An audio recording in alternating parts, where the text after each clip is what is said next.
万物皆有灵性。谭爷爷给润月一个平板，离得太远了，二狗急的横着就走过去了。可要说两脚直立走路最厉害的小熊，非雪宝莫属了。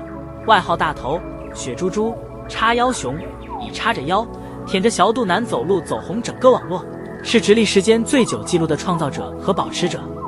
2017年10月4日，在上海野生动物园出生。妈妈思雪，是野二代；外婆白雪有逃跑新娘之称，曾2次越狱成功。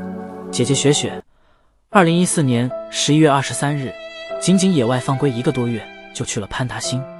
您觉得这样的野外放归还要继续吗？雪宝最有识别性的是大圆脸，跟圆规画出来的一样，毛很长，从小就蓬蓬的小短腿，没有脖子没有腰，胸围131厘米，腰围130厘米，就说我们够不够圆吧？长得是不是和花花很像啊？雪宝非常活泼，擅长爬树，战斗力很强，就说这腿功就无熊能比的。